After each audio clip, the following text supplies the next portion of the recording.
All right, all right, all right. Welcome everybody to the Cash Flow Empire every Tuesday night, where we like to come at 7 p.m. Central, 8 p.m. Eastern.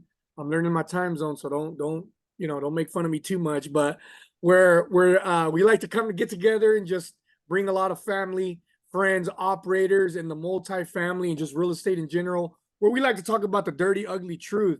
So tonight we actually have a very, very special guest, somebody that just means a lot to me personally and the whole team, just because Dr. Tim Musselton is our not only our friend, but he's actually one of our partners, and just we're family. So it's just what an honor to have you here tonight, Tim. So that being said, everybody just give a round of applause. Shall show some love to Mr.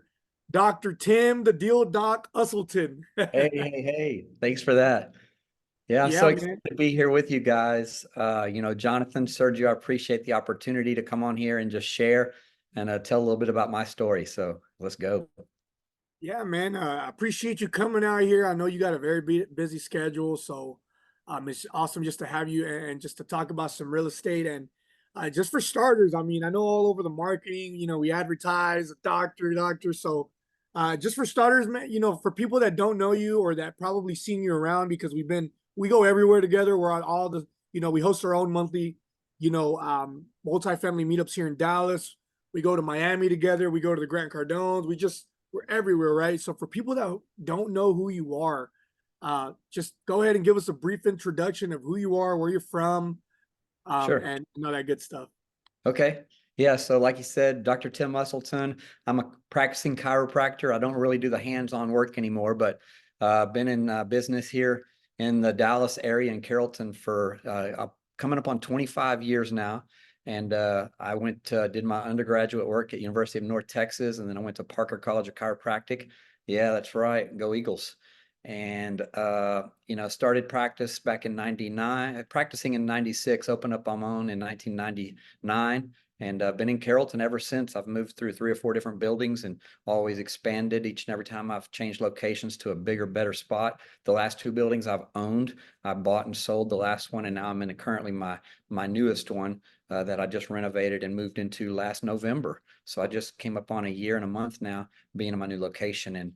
I practice physical medicine, so that's where like chiropractic is combined with all natural injectables. So we do regenerative medicine, stem cell, PRP, A2M, all the different types of regeneration that we regenerate soft tissue and muscles, tendons, ligaments, discs, and nerves.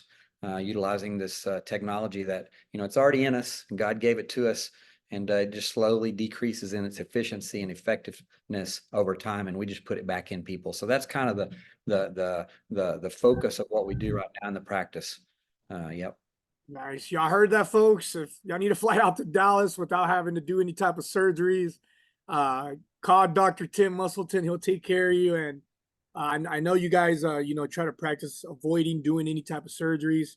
So I Mm-hmm. think that's what I absolutely love about you guys, and what you guys do out in your offices. So huge shout out to you guys. And I mean, a doctor. One of the things that just kind of, growing up, I think everybody, we all wanted to be a doctor. We all wanted to be a lawyers and these high profile careers, right? I mean, it's just something that we all dream of. And you're fortunate enough to obviously put in the work and to go to med school and to get it done, right? To graduate now, to have your own practices. But, you know, we as non-practitioners or non-doctors, we would have figured, you know what, you're in medicine, you're doing well. What got you into the whole real estate in general? Oh, great question. I I'm married to Jana Usselton. Most everybody knows her, and she went to some big conferences and started learning about multifamily. But prior to that, we had no experience, no exposure to it. We didn't even know you could purchase a big asset. We thought they were just owned by some bank or some huge institution. And when she started getting her learn on, and it started to bleed over into what I was doing, and I'm catching these things and hearing it and seeing the vision for where it could take us with some generational type wealth, and learning and reading about most of the wealthiest people in the world made their money in real estate, not in being a doctor and saving lives or anything like that. So I started to pivot, being in practice for, at the time, it was probably about 20, 21, 22 years. It's kind of like I woke up one day and realized I really didn't have an exit strategy. In multifamily, we talk about having multiple exit strategies. We can refi this property. We can sell this property. There's different ways that we can make money on the property. And, in practice, I didn't even think about that. I was just focused in on helping people. And, I got to the end of those 21, 22 plus years, and I realized that I didn't have a good exit strategy. I didn't have a way to like sell and quadruple my money or anything like that. So, we made the pivot. I'm still in the practice. I'm still working on people, not personally, but my team of doctors and my whole team of therapists and everything are there every day. And I'm kind of just overseeing that and helping them push the gas and get that going. But outside of that time, now we've shifted everything we do to pretty much being in deals and creating that bigger exit, so to speak, for our family, our kids, and our kids' kids eventually. So, it's like I climbed this ladder my whole career, and I got to the top of it seemingly, and it's like the ladder was leaning up against the wrong building almost. Like I went, now what? I can't sell for, if at most 3 million, $3.5 million I could get out of my practice to this day, and that's if the perfect buyer came along. And that's not that way in multifamily. You can just keep churning and keep creating passive streams and keep it going until you could replace all that other income with the passive. So that's why we got into multifamily. My wife's direction and pushing in that way, and me for many months and even through deals just riding on her coattails.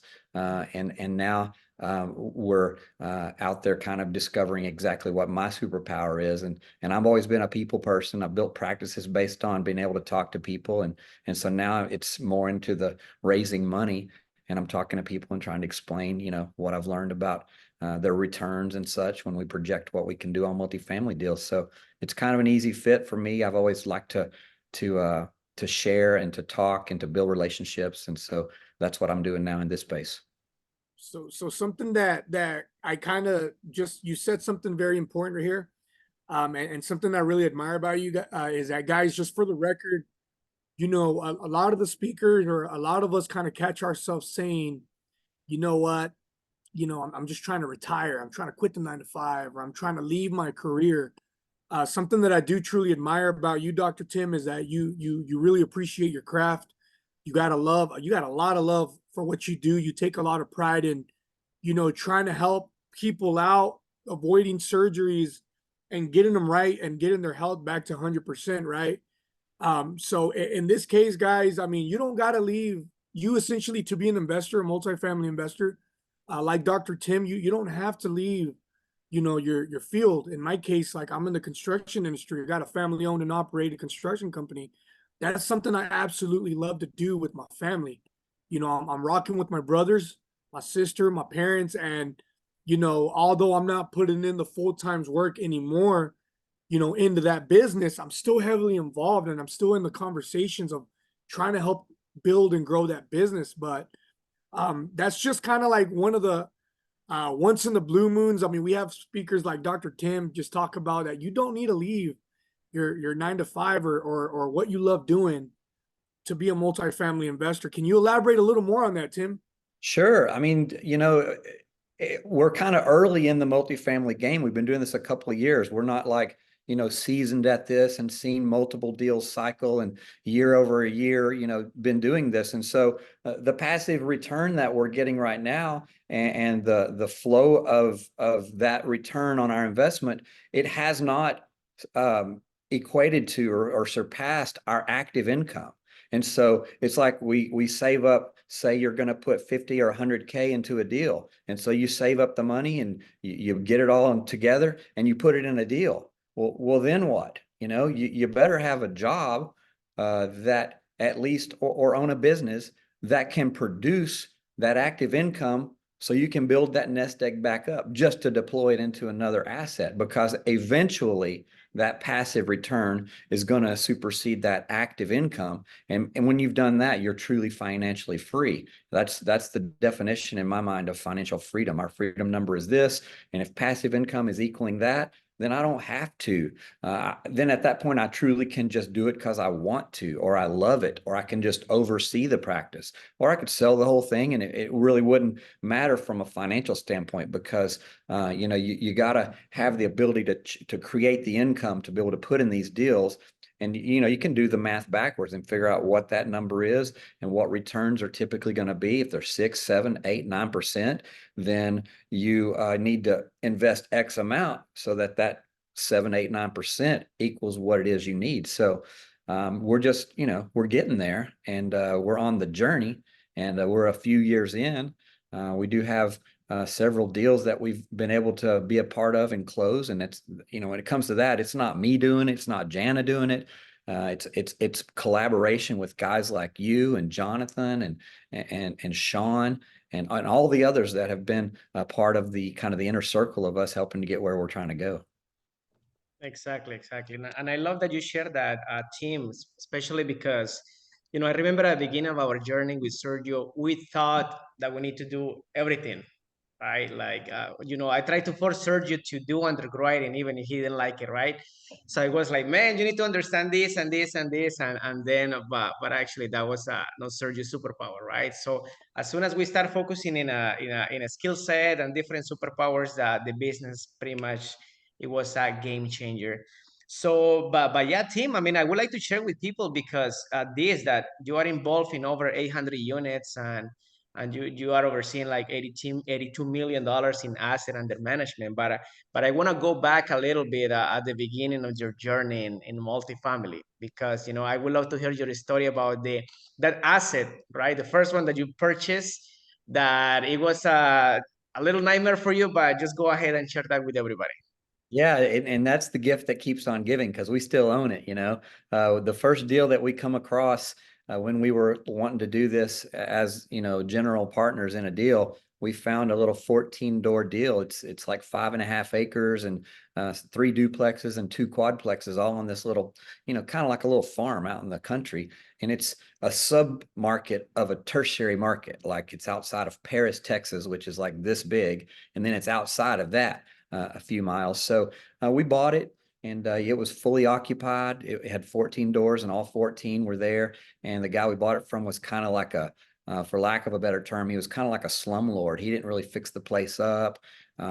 He let them do anything they wanted to in and on the property. And they were kind of banged up and they're only like 2 years old, but they're already getting kind of worn out. So our first goal was just to get the riffraff out of there. We didn't find any evidence of them actually selling drugs out of any of those units, but there were actually the smells of drugs for sure all across the property. And so we cleaned it up and we worked hard at doing it and it started making a little return. And then the calls started coming in because we got a higher class of tenant in there, a higher class of clientele. We had bumped up the rents. We had done some improvements to make the place nice and clean at least and put in blinds that work and all these little things. And then all of a sudden, when someone's dishwasher leaks, they call the property manager, which happened to be me, right? So now I'm taking calls, I got it set up on a portal, I'm doing all of this work. And so I started looking back going, you know what? At this point, I think that we've purchased another job for us to do. And so our partner on the deal, he's there locally. It's a couple hours away and he lives in the city of Paris. And so he's kind of the boots on the ground and I'm kind of the administration behind it and the bill payer and the controller and the setting accounts up and getting leases signed and all that stuff. So we kind of have a dual partnership here and he does a lot of the footwork more than me, but I fielded a ton of those calls. And so, at that point we had heard from all of our mentors, from the Brad Sumroks and Grant Cardones and even Michael Blanc. We went to his show one time in Dallas, his conference, and they're saying don't buy less than 38 doors. And we thought we had to kind of start small. It was the mindset of, well, we need to just stick our toe in the deep end. We don't just need to jump in. We need to see how it goes first. And so we bought this smaller unit, and it couldn't afford its own property management team. It couldn't afford a leasing agent to go out there and lease it up. And it couldn't afford someone to do maintenance, you know. So I had to do, and still am having to do, a lot of that. We've gotten help now on the boots on the ground with a maintenance guy, part-time handyman, and we have an agent there in Paris that knows everybody and can get it leased up when we get a vacancy.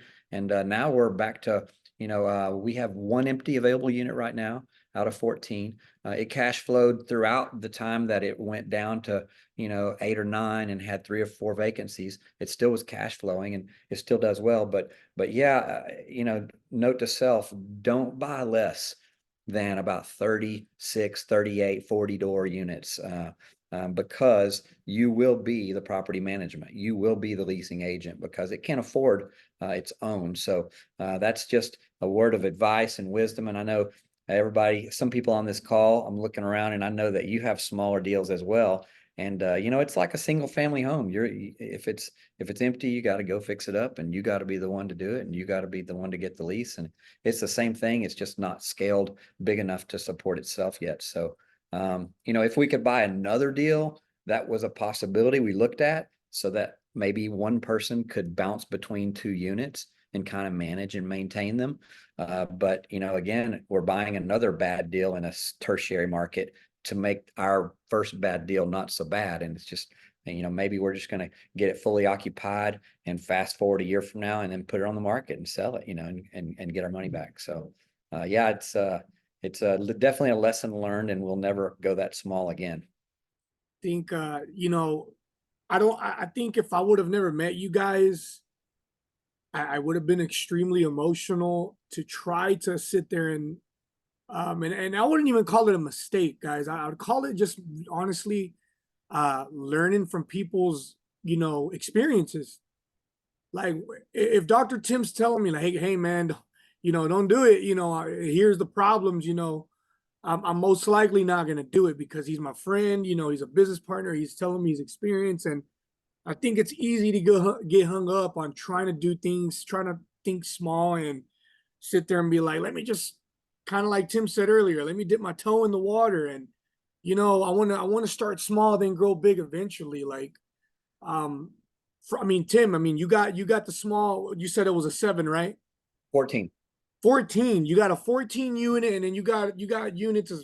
You got a 43 in freaking Arlington, and then you got another 63 in Dallas, and now you're working on all these other deals. Like, now that you're kind of seeing, okay, I know what it's like to buy a 14. I know what it's like to buy 30 plus. Like, what's the difference and the amount of work to close on both assets? Or talk about that, just so we can kind of elaborate a little more on that Sure. decision. Well, the importance of the team comes in on the bigger deals. And so on one hand, it's like your portion, your cut, your split on the deal may be smaller, but the deal is so much bigger, and you've got so much help from so many other places that you don't have to be the accountant, the maintenance man, the deal finder, the underwriter. We have, like you said, like Jonathan actually said, getting you to do underwriting. That sounds funny because that's not your superpower. But when we first got into the game, we didn't realize, what we know now. It's like you don't know what you don't know. So now that we've surrounded ourselves with such a great team, it doesn't make me quiver or get nervous or anything at all to say, let's go take down 332 doors. This deal may be $30+ million. And that, 2 years ago, I wasn't in that mindset. I was like, oh no, we got to start with $1.2 million and something we can cover ourselves on the down payment. And so that's essentially what we did. But yeah, going bigger, it's actually easier to get the loan because you've got a team of experienced people with you. It may be hard for me by myself, or even me and Jana by ourselves, to be the sole GP, to contact this broker, to put a deal in place, and them say, well, where's your team? And we go, no, it's just us. Well, that's a difficult challenge, but at the end of the day, it's when there's a bigger team, then there's a bigger, it's like you want 100% of a grape or just a small piece of a watermelon. man, that piece of watermelon's worth 10, 11 grapes, easy, you know, even if it's just a little sliver, right? Yeah, I like that you said you know, for those of y'all that are on this call and you're just kind of thinking it's impossible. I remember the first deal we looked at, you know, me and John, it was an $18 million deal. And I remember being scared. I was like, dude, how the hell are we gonna buy this? Like I ain't even got, you know, 100,000. I don't have no money to my name. This is impossible. This was 3 years ago, 3+ years ago now. Holy crap. And you know, it's just the power of partnering up with people, making it easier, making the transaction easier, coming together. So I absolutely love that you said that. And I just kind of wanted to touch base on that. I mean, guys, we're on this call for a reason because you obviously want to try to buy multifamily. You want to get involved. You know, you want to be boots on the ground. You want to learn the process. And it's very, very, very doable. You just got to find your community. You got to keep networking and coming to these calls, partnering up with people like Sean, you know, Tim, myself, Jonathan, and everybody on this call. Essentially, I know Tiago is extremely, you know, involved with us on a personal level, and he just shows up. You know, he shows up all the time. But very, very great point, Tim. Very, very, very great point. Just, um, I mean, if you were to give some quick words of wisdom for any first timers here or people just jumping in the game, what would it be? Because I'm sure, I mean, they might feel discouraged a little bit because you're a doctor for one. They're going to say, you know what, Tim's a doctor. He's got a lot of money. He's got a couple practices. You know, Tim's got all these units. So for somebody that's been in the game for 2 going on 3+4 years, you know, as yourself, what advice would you give somebody who's starting to dabble into this industry today? The biggest advice would be just roll your sleeves up and get in a room like this and stay there. Be consistent, be faithful, be loyal, find your people. And as you find your people and you start to learn more and create those relationships of collaboration and being a part of a team, then the sky's the limit. You know, when back in 2007, 2008, we had bought a couple of single family homes. And I remember saying, we can just duplicate this. And so we'd go out and try and find the third or fourth one. And now it's like they're starting running my credit score going, like, yeah, but you know, you're tapped out on. I'm like, but I got income. We got what it takes. Well, no, you got a bunch of assets now that you have liabilities on. And so in the multifamily space, that has never happened. We buy a deal, we add it to our PFS, our, you know, a personal financial statement. We're a part owner in this deal now, and then we're on to the next one. They're not personally making me run my credit to apply for, you know, a $15 million deal. It's a group effort. And, you know, it's actually easier to get those loans than it is these single families. So kind of just to summarize, you know, for me, it happened, the light really went on when one time I was sitting in Grant Cardone's real estate summit. And there was this guy that he had asked a question, and you know how Grant does, he gives him a mic and they start to converse. And he said he was pretty proud of himself. He said that he, together with his team, had flipped 100 homes in the last year. And I was like, whoa, I was impressed. I'm thinking that's pretty amazing. And then Grant said, well, I found one deal and signed the paperwork and closed in 20 minutes on it. And I signed once for one deal, but I bought 200 doors.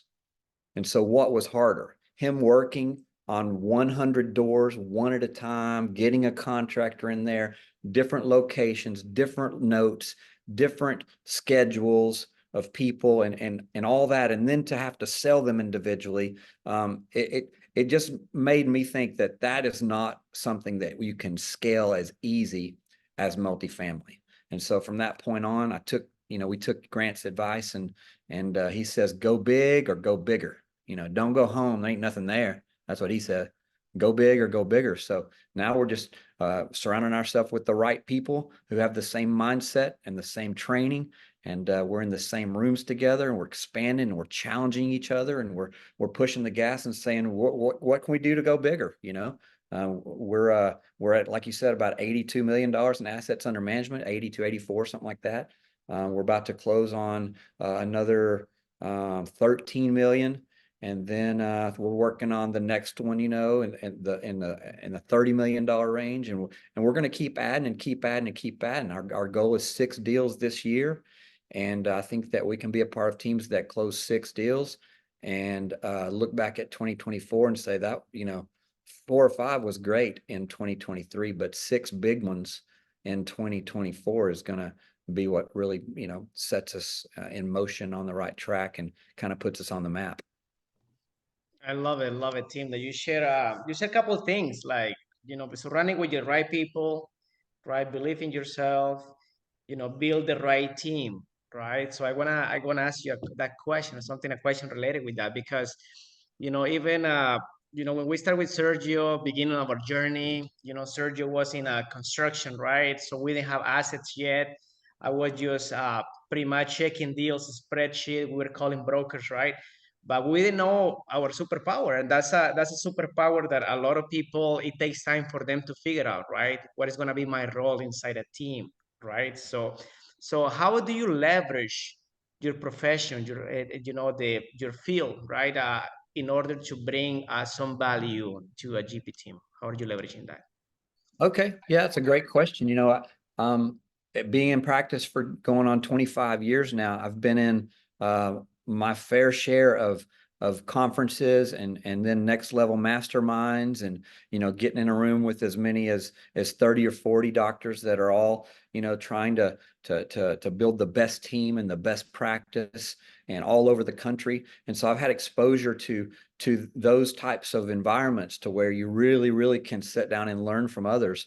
And you know, I think that you hit the nail on the head. It's like getting in that group kind of gets your mindset right, so that then you can then leave that group and carry that over into your multifamily group, because none of those guys in those successful practices that I know of are in multifamily. And so now I can take what I've learned the last couple of years in multifamily and kind of the skins on the wall, you know, like the attaboys, like, wow. I talked to a doctor last Wednesday at lunch, and he was just scratching his head going, really, $80 million? Like, how do you even do that? And I'm like, you know, one property at a time. And with the right team, anything is possible. And, you know, I think that I can now go back to those doctors that are successful, and I can explain to them what I'm doing and how we're doing it. And most of them, you know, have the mindset of yeah, I want to be a GP too. And I say, well, great, you know, go out in your city and try and create relationships, and you know, I'll help you any way I can. But until then, get your money out of that stupid IRA or that stock market or whatever, and let's go. I'll get you in some deals and double your money in 5 to 7 years, you know, if that's what the numbers show. So I've been able to leverage my relationships with those guys as getting them as investors. And, you know, I didn't know what my superpower was way back when we started. In fact, like you said with Sergio a minute ago, I thought that I was a numbers guy. I thought that, you know, looking at spreadsheets was what I do in my practice, so I can easily do that. And after I tried to do that a few times, and I was in a coaching program where we could submit our underwriting to that program and they would look at it, and they trashed mine every time. It was just awful. Like, my math didn't work. And so I said, okay, maybe I'm not the numbers guy. And so we got invited to be on a GP team. One of the first GP deals that we did, you know, you got to get invited kind of to be in those positions. We got invited to be in one, and I sent out 3 texts to a couple of buddies of mine, literally. And the third one replied, I'm in for 500K. And I like dropped my phone and called him. I had to pick it up and call him and say, did I hear you right? Did you type it wrong? Are you really not even interested in hearing all the details and sitting through a pitch and all that? He goes, no, man, I know you. I trust you.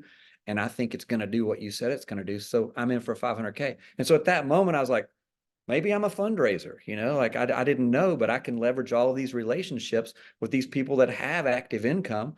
And, you know, they want to lower their taxes. They want to get K1s that say, you know, there's losses at the end of the year, so they can counteract some of that, you know, Uncle Sam money they're having to give to the government every year. And, you know, so I did that. And now I've gotten those doctors in deals, and they literally on the call last Wednesday, I was on a podcast and they said, do you even practice anymore? Because it seems like you just buy real estate now. And I'm like, no, I do both. You know, it's like my side hustle, but hopefully one day it won't be my side hustle. Man, drop some fires in the chat for Dr. Tim really quick. I mean, I think this is just a phenomenal call tonight. For those of y'all that are having some fun tonight, would y'all do me a huge favor? Drop some fire in the chats, put some claps. And then we'll go straight into Santos's question. What's up, Santos? Good to see you in here tonight. As always. Hey man, good to see you. Thank you. I'm very glad to say hi to everybody. Happy New Year. So I have a quick question for Dr. Uselson.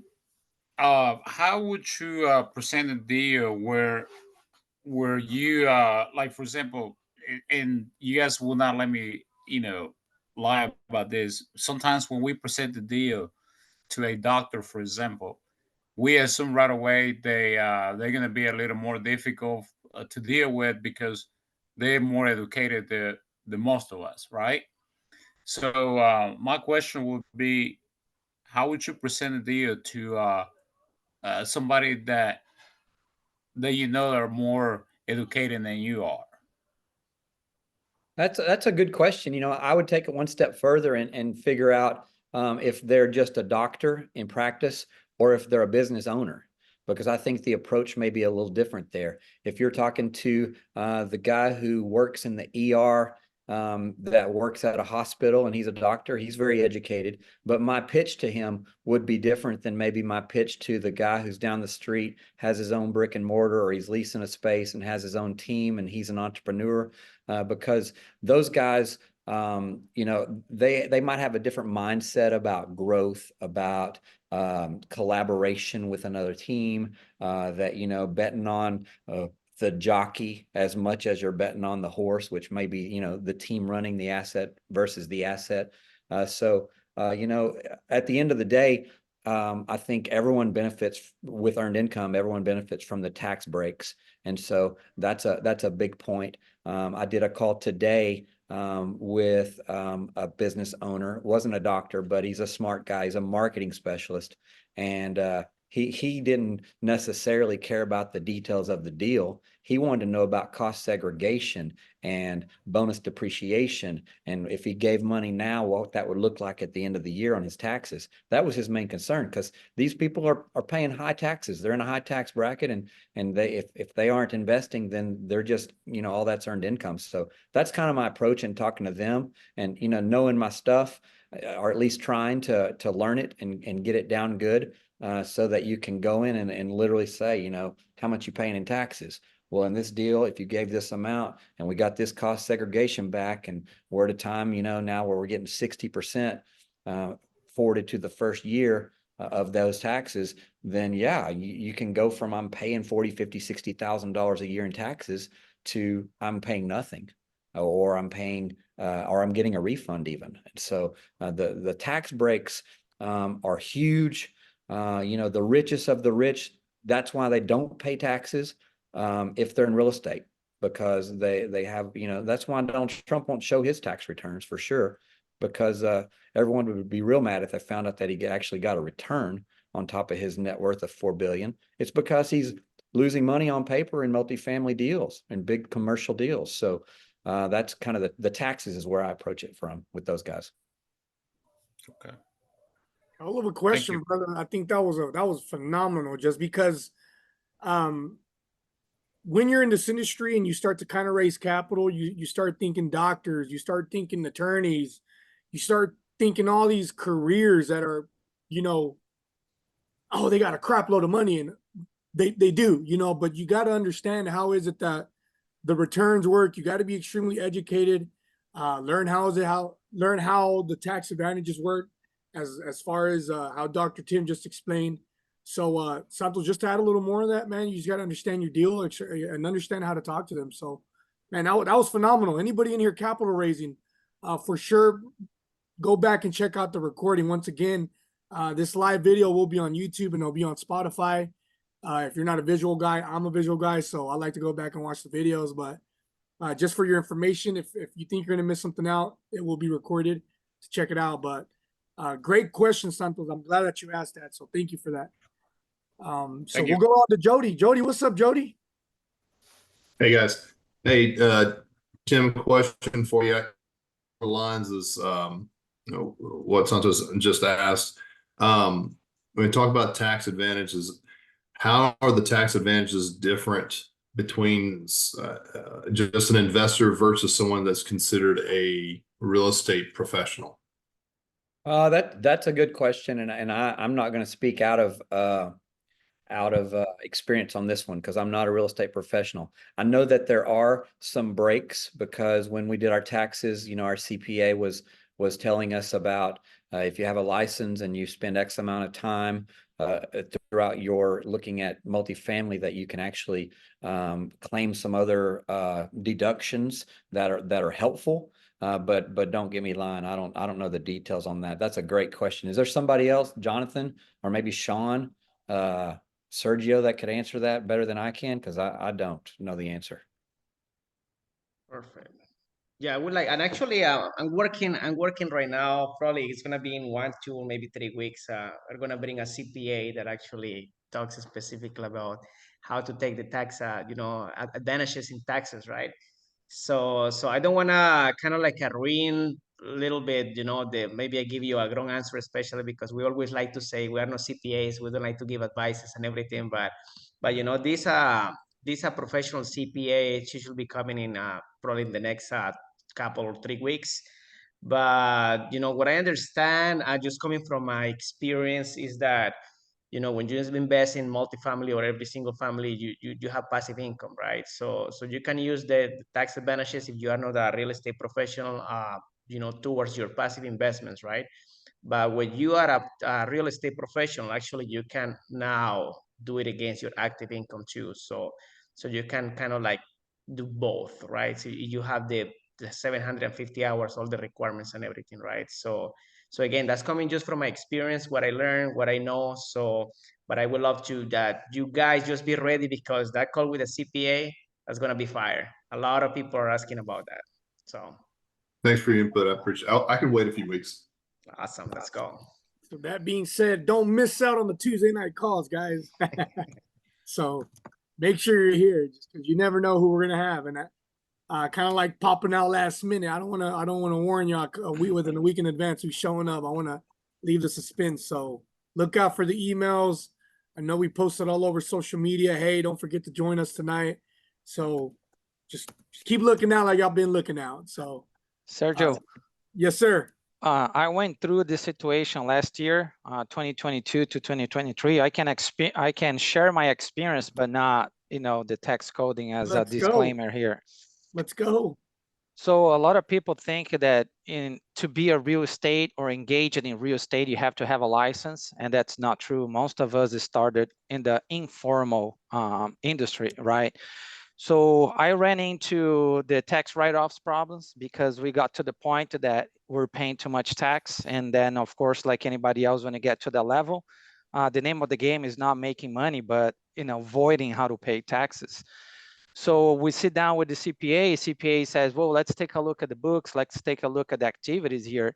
And my understanding, and I've been in real estate for at least 8 years, my understanding is like, oh, I don't want to become a realtor, because once you become a realtor, you have a lot of rules to abide by. And as an investor, it might not be an advantage for someone. You're not so flexible with the transaction. And I said, let's stop there. Let's not even talk about it. He says, well, it depends how many houses you have if you're in the single family, or it depends how many hours you're allocating throughout the year. And the rule of thumb is 750 hours per year, but if you add up throughout the month, sometimes you don't get to that level engaging directly in a real estate transaction. And it says, well, if you allocate at least 50% of your time, you can be, let's say, Tim is a doctor.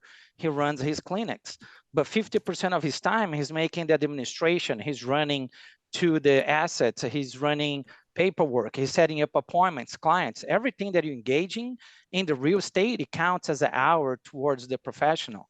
So that, the clear picture that he gave it to me is, If you're on the single family, it's more than 5 properties and more, then you consider by the IRS is a code that when you go on the law, it says 5 properties, rental properties, excluding your homestead, then you can be, or you could be considered, or 50% of your 40 hours, or if you spend 50 hours per week, if you allocate 25%, 25 hours, 50% of your time, you can claim yourself as a real estate professional, not as a real estate, realtor. And then you can take advantage of all the tax write-offs. Dude, that was amazing. Thank you. Thank you for giving us a true example to that question. And once again, please consult with your CPAs, your attorneys, and we're not attorneys or CPAs. So how to say that disclaimer and say that out there. But Tiago, thank you so much for that amazing example, which happened to be your personal experience. So thank you once again for that. And we'll go ahead and go on to the next question, which is Jake Payne. What's up, bro? Good to see you on here again tonight. Jake, the stud Payne. Oh, I didn't know you were a doctor. I'm so sorry. Doctor's the stud Tim. Let's go. What's up, man? Yeah, man. I apologize. I joined a minute late, so you may have covered this, but love your story. I appreciate that you're a doctor and you're also, you got your full time there, but you're also very involved with the real estate. So could you talk a little bit about like how much time you actually do spend maybe per week and how you spend it? I know you talked about you're involved more with fundraising, but are you just leveraging your network and just reaching out during lunch and after hours and maybe throughout the day a little bit, and how much time you're spending? So, I'm interested in learning because, I also run my own business and can be very busy as well. And so just want to learn about how you're using your superpowers and, what times and, how much time you're spending towards it. Sure. The thing is with multifamily, I believe that I could do it 40 or 50 hours a week if I so chose to. There's always a call. There's always responsibility. There's a ton of Zooms. There's when you get into the asset management after the purchase, then there's managing the managers and managing the investors and keeping those relationships healthy, and so there's always something to do, even if you're only on 1 or 2 properties. But when you start stacking and you got 4 or 5 that you're working with, then it can be a lot of your time. And so I noticed that since I'm not the treating doctor in my office, and I did mention this earlier, I just kind of manage a team and I manage the office and I help drive the marketing, and I am shooting all the videos, and I'm kind of the face or the brand that's getting a lot of people in with my information and my calls and my meetups and all those types of things, my lunch and learns. But I don't have to be in my clinic from 8 a.m. till 6 p.m. As the treating doctor, because I have a full team. So that allows me to hop on calls in the morning, get on Zoom calls at lunch, and I'll also own a practice down in Longview, Texas, a couple hours from here. And so that we run that practice, me and my partner, with Zoom calls. So we have 3 big hour and a half, sometimes 2-hour Zoom calls a week with that clinic. And so I'm running meetings in my clinic, meetings at that clinic on Zoom, and then all of the Zoom calls and all of the touch points of text messages to future investors, and it's just time management is key. But when I shift my focus and get a little more heavy on the multifamily, the practice tends to kind of go down.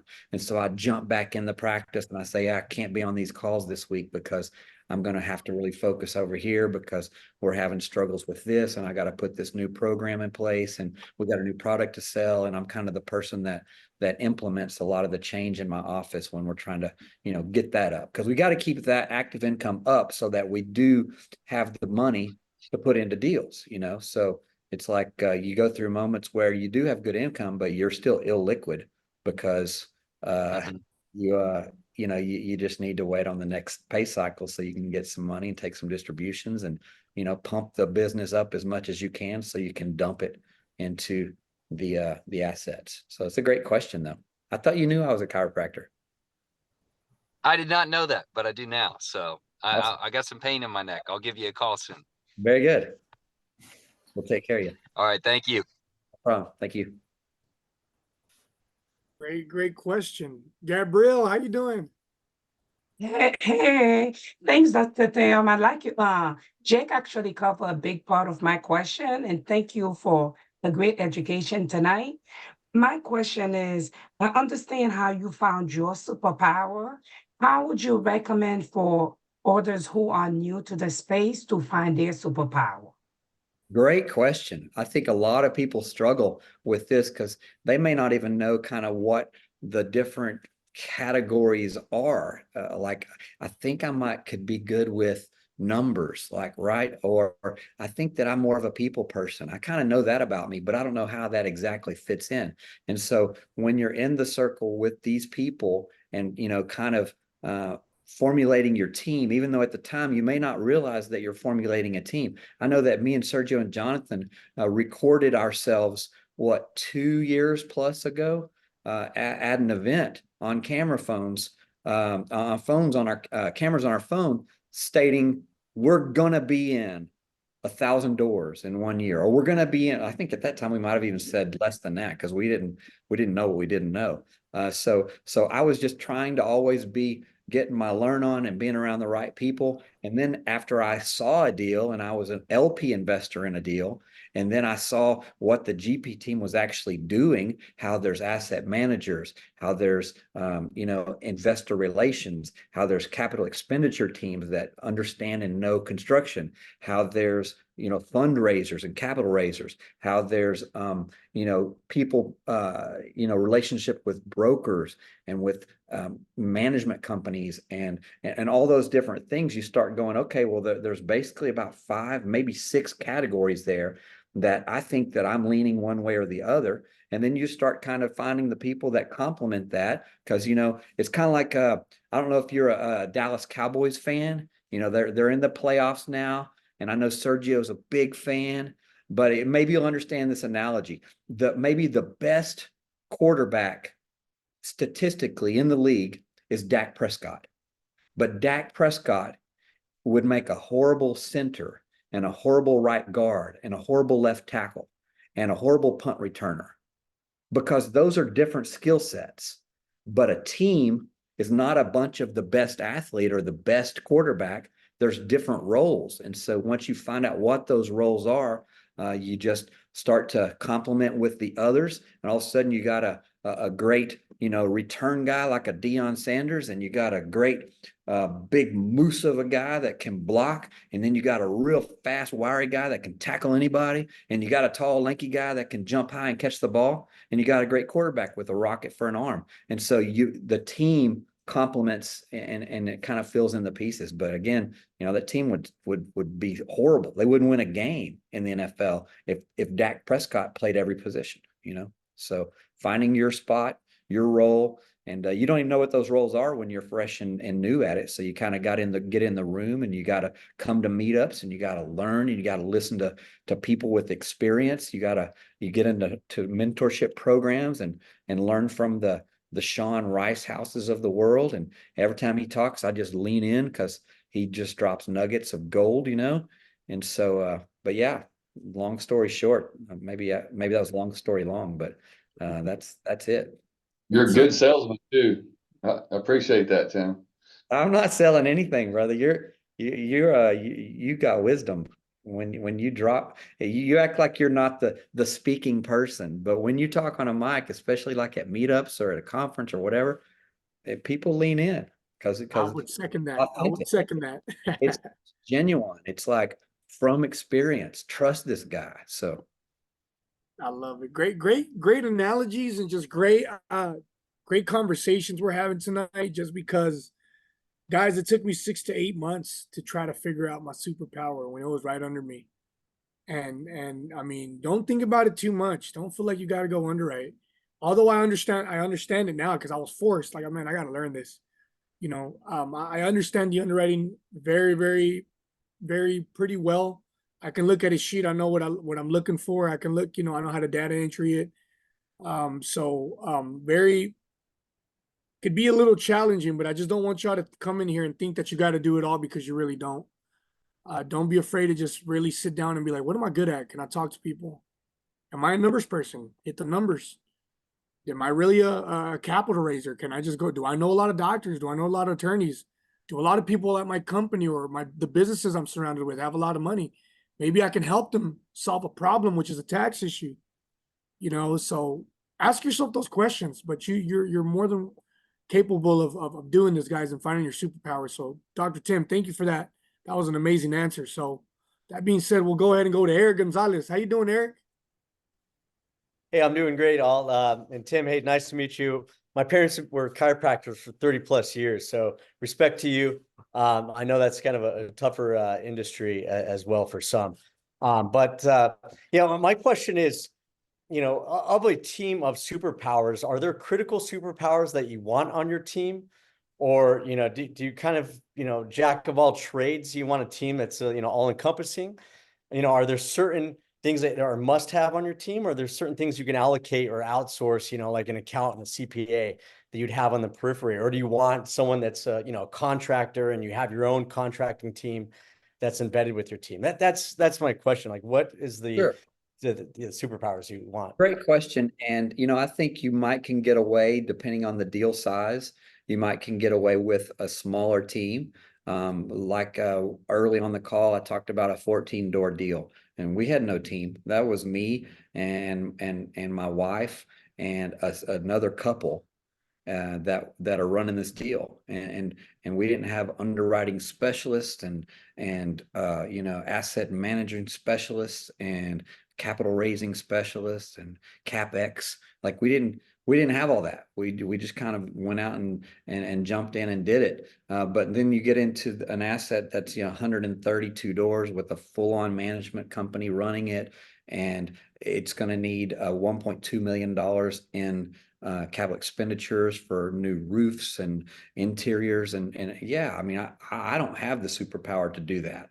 And if it were left up to me, I would make mistakes and I would do it wrong. And the bank probably would never even lend me the money in the first place because I don't have the experience. So from the bank standpoint, getting the debt, they're going to look at that experience and say, well, who's going to run your CapEx? And you say, well, I am. Well, what's your experience? I don't know. I remodeled a house or two, as I was, newly married. That won't cut it. So they want to make sure that on your team, you have the right experience. And so the bigger the deal, the more experience you need. And then if the debt you're getting is that institutional debt, if you're going through Fannie or Freddie, then those Fannie and Freddie are going to want someone on your team that has Fannie or Freddie experience. And so, I've even heard of deals where they're getting close to the end, but Fannie and Freddie are saying, where's your Fannie experience? And that team has to go out and then find another GP to bring in so they can get the deal closed that has Fannie experience. Or this person, we're going to want to do a deal with them in the future. Let's pull them in on this deal now so that we can go through Fannie, and now it's on the resume. They've been through a deal with Fannie, and so the next deal we take down, they're part of our GTP team going forward. They have that experience now. So there's all the little ins and outs and nuggets of it, but I think it ultimately goes to the size of the deal. The smaller deals you can get away without the expertise in each of those categories. If you're doing a deal with zero capital expenditures, only wear and tear maintenance, then you don't need a CapEx person. You don't need a guru who's overseen a bunch of units and remodeled them all and all that, because it's just not a part of your business plan. So, you can get away with that. But and then some are smaller deals in numbers wise, and so you don't need 3 or 4 capital raising specialists. You might can bring in 2 or 3 million on your own, or with a smaller team, as opposed to we need to raise 17 million on a deal. Well, that's a much bigger ask. I don't think I personally could raise $17 million. I've never tried, but I've tried to raise $1 million on this deal and barely gotten it. And I've tried to raise $1 million on this deal and barely gotten it. And so, tell me I had to raise 17, I think that deal would fall through. So. Gotcha. Thanks, Tim. No problem. Thank you. Great question and great answer again. And yeah, Eric, thank you so much for that. Hope a lot of you understand the whole process of the size and the complexity of the bigger deals and the smaller deals. That was a really great explanation. So awesome. All right, Tiago, what's up, brother? Hey, Sergio. Just wanna highly appreciate a team for the transparency that, what not to do, because you gotta do so much on the multifamily that you don't know what to do, but now you know what not to do. And that's probably very clear to us not to go into that pitfall. But my question is, with all the members, the big players like you, Sean, Sergio, Jonathan, Jana, and the other members there, how did you guys meet and how did you guys came about to be together to form MIA? Great question. So it kind of started by being in conferences together and, being like-minded and getting the same stuff poured into us. And then we're all in Dallas. So that is a huge help. Sean lives just north of Dallas. Sergio lives just south of Dallas. Me and my wife live downtown Dallas. Jonathan lives downtown Dallas. So we're on all these properties we're doing in Dallas. It's just a perfect fit. But we just got in the same rooms with the same people. And so I encourage you on calls like this or coming to multifamily meetups or coming to conferences, look around the room because you're probably sitting in and around people that are going to be your partners on a deal. Because that's the way it is for us. We sat in the same rooms. We struck up conversations. We got to the same meetups.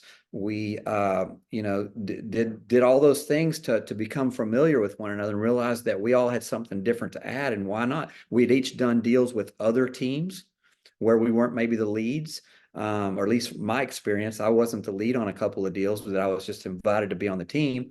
And then next thing you know, these people over here are saying, hey, we need some help with this, and these people are saying, well, we need some help with this, and all of a sudden we got this little triad going. And, and to back up from there, my wife has been in the coaching and training business owners for nearly 15, 20 years now.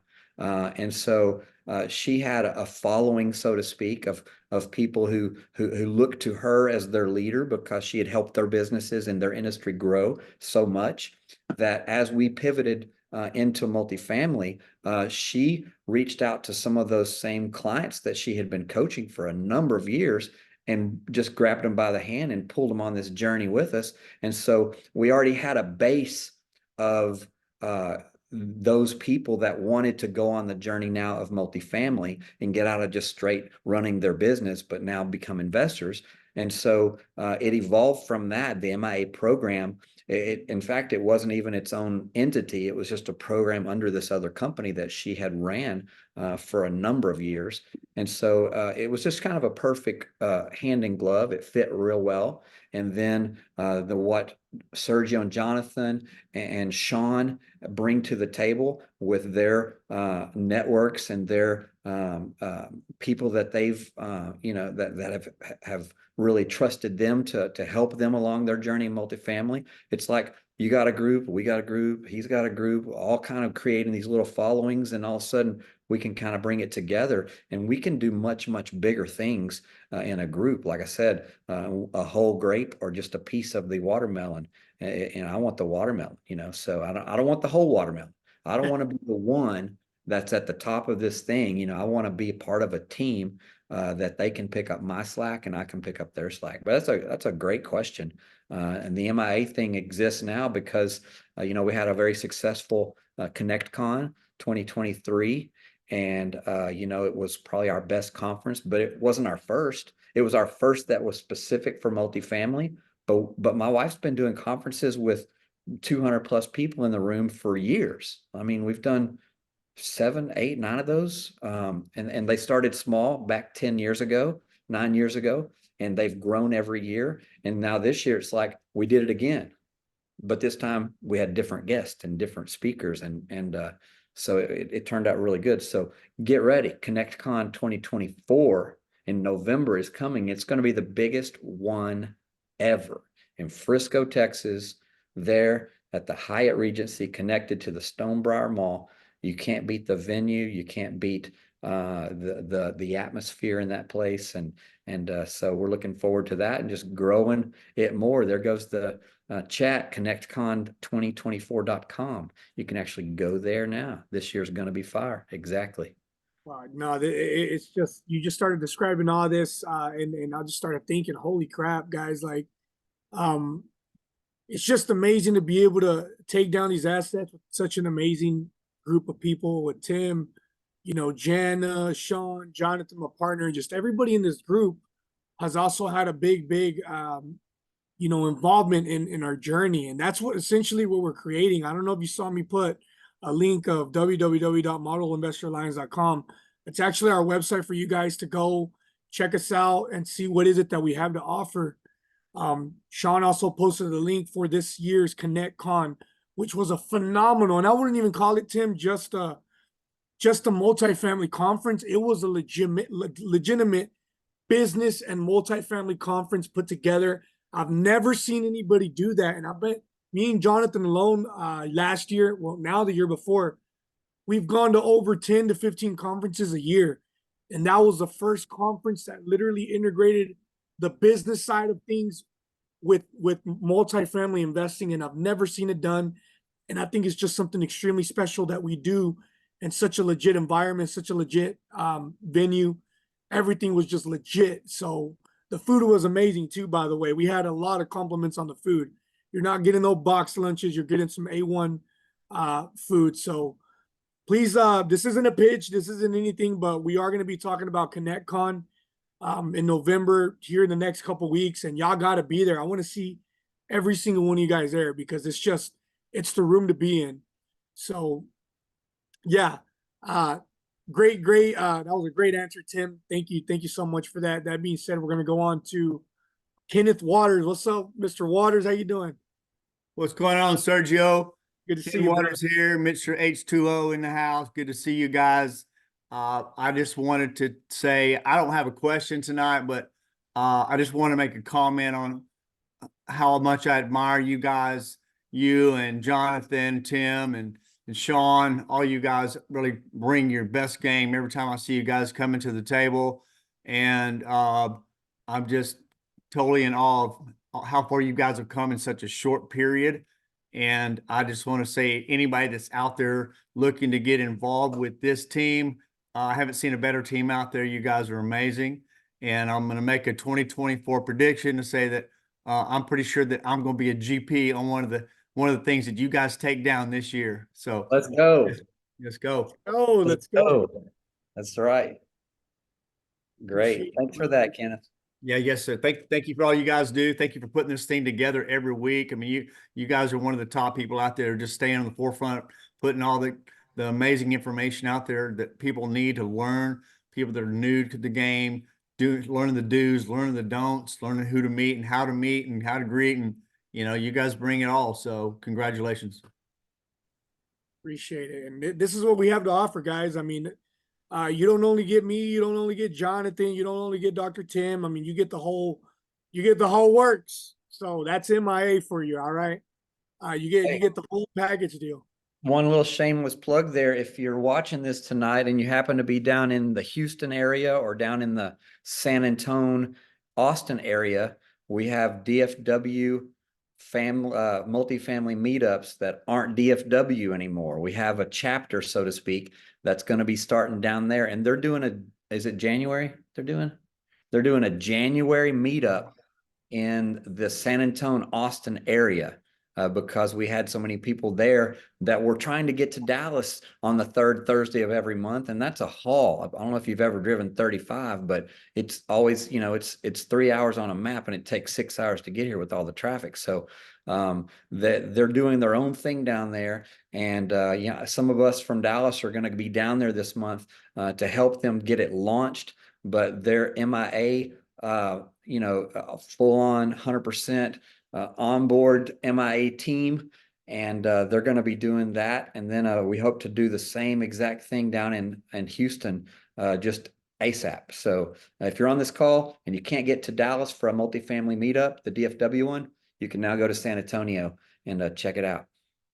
Hey, can I just do a shameless plug on that too? On the 18th, John and Serge, you guys were having a cost seg guy coming at our meetup on the 18th. So for everybody that was asking about taxes and stuff, that might be a good one to sit in on.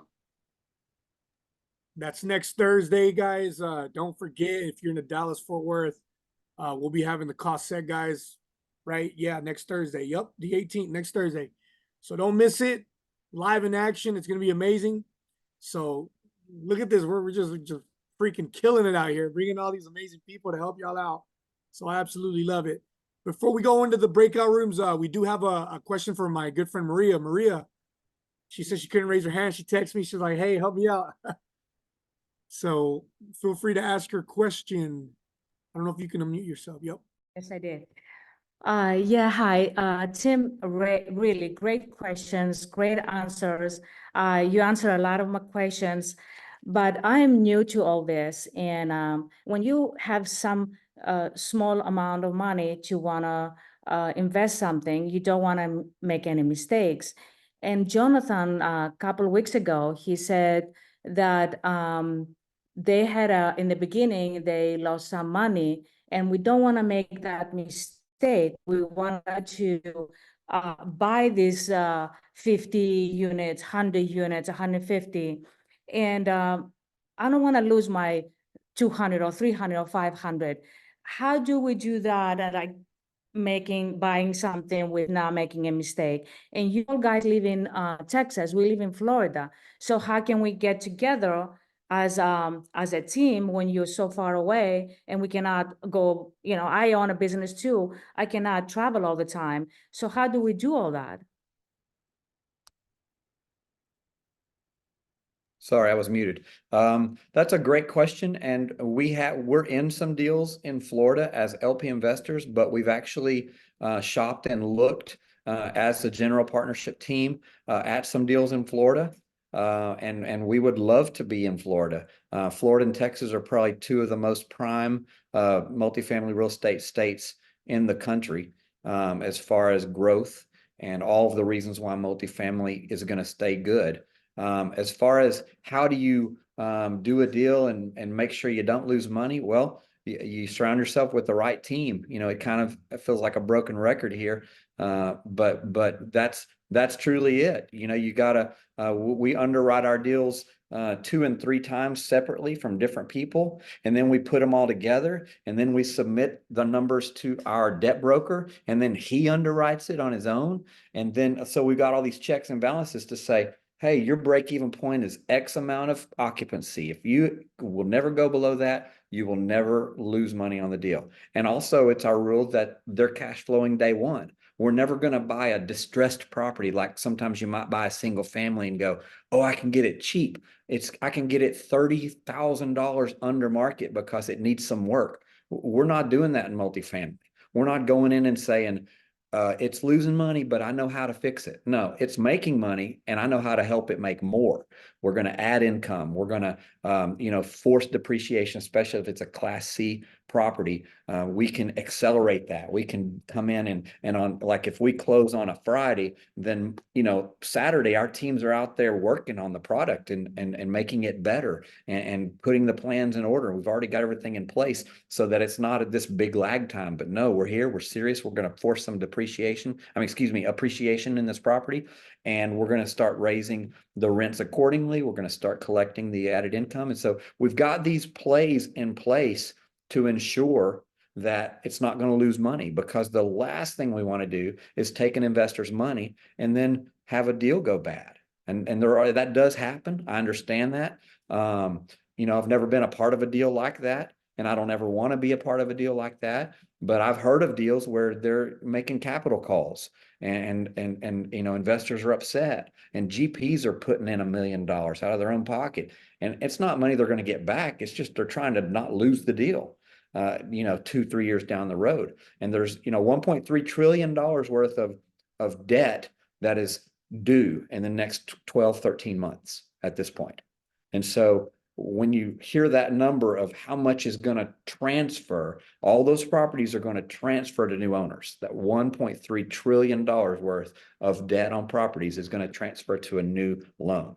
And so that's a new loan of refinance, or that's a new buyer coming in with his numbers and his pencil sharpened and everything in place to make that deal work. Where they got into the deal in 2019, 2020, and it's some floating rate debt. And they started at some great, phenomenal, high 3, low 4 debt. And they did all their numbers based on that, because who knew that the world would go to 7% debt, right?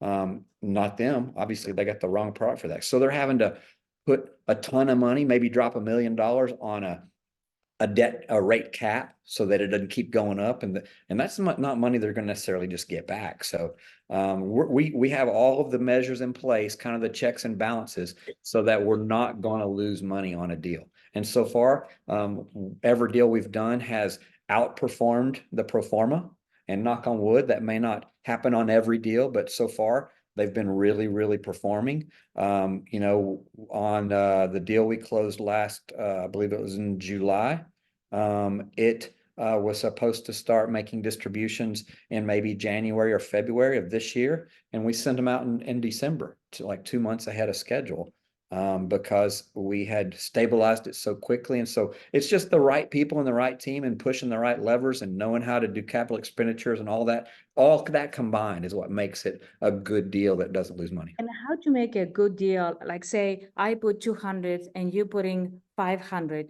Are you getting a higher percentage than me, or how many investors in a deal? It's like 5, 6, or 2, and how how it's like coordinate to all of us when we make a deal. How is it? It's like all the same, or it's different? Great. That's a great question. And that's stuff that you have to learn when you're first getting you learn on. And so I would say that obviously a person who invests more into the deal on the limited partnership side, if they're just a silent partner, first off, there's general partners and there's limited partners. And the limited partners are just passive investors. They've got no decision-making responsibilities. They've got no find the deal, do due diligence on the deal, raise money for the deal, none of that. They're just the passive investors. They own 80% of the deal. The 20% of the deal is owned by those general partners. They have all of the decision-making power. They found the deal. They walked the deal. They did due diligence on the deal. They have hard money in the deal sometimes for earnest money down. You got EMD that they have to collect before close. And you have all these fees that you're paying an inspector to go out and do due diligence on 120 units or whatever the case may be. And so you're putting all this money in. You've got all the responsibility. If the deal fell through and never closed, then you'd lose that money. But these LP investors over here that are putting in 100K or 500K, if the deal doesn't close, they get all that back. There's no risk on the limited partners before the deal is closed. Once it closes, now you use that money to make the product purchase and get the debt the way you wanted it. And then you stabilize the property, and then you start to pay those people back. And when you pay those people back, if say it's making 6 or 7% cash on cash return, then you get 6 or 7% of what you put in. So if you put in $1 million and I put in 100,000, then you would get 10 times more than me, but we'd get the same percent.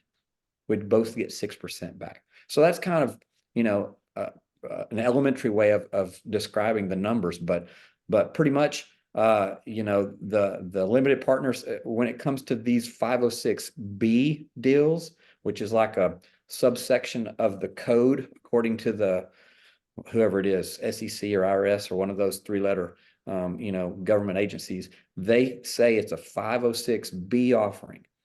And that means that you can only raise money from family and friends. And if you do unaccredited investors, you only have 35 spots, 35 positions. So that's why you typically don't let someone come into a deal with $5,000. If you're trying to raise $5 million, then that $5,000 takes up one of your 35 spots, just like someone giving $1 million. They take up the next spot. You only have 35 per individual. So if you're in a 506C deal, not B, then those deals, you actually can get, you have to be accredited to get in those deals. And there's no limit on those. And there's probably some ways around accreditation versus non-accreditation, but my point is that those, you know, still have a 500K a 50K buy-in as a minimum, but they could take 50K from everyone. They don't need any big chunks at one time, but they could, because these accredited investors oftentimes have the real high net worth, and they see a good deal, they might drop $1 million into one deal. So if we're raising 3 million on a $7 million deal, then we have 35 spots to make $3 million of raise. And if we're raising of unaccredited, now accredited investors don't take up a spot. So we could get all 35 filled. And if we still hadn't gotten our money, then we've got to bring in an accredited investor at that point, because there's no more spots for unaccredited. But on the other side, the accredited investors, and you know, that's the difference in those two types of deals. So I don't know if this is way too much over what you asked. No, it's great, actually. But hopefully you getting a grasp of it, kind of. I see Sergio smiling, making Yeah, sense. that was good, dropping bombs. I love it. I love it. And yeah, great, Maria, great questions. I love that you and Lana jump on every Tuesday. I know she's been kind of texting me like, hey, like, I got you.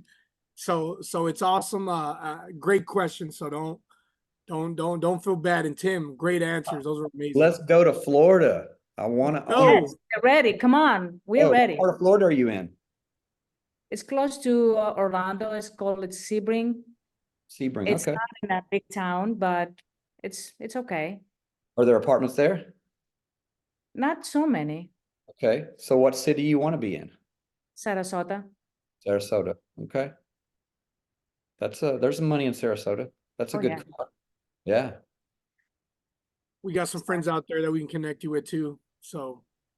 And we can make a deal in Texas too. It's okay. Oh, let's go. Yeah, we're definitely doing that. Let's collab. Great questions. I love it. We had a lot of fun. And before we end the recording, we are gonna go. I'm sorry, I'm backwards. We're gonna go ahead and wrap up the recording, and then we're gonna start up the breakout rooms, so we have a chance to network really quick.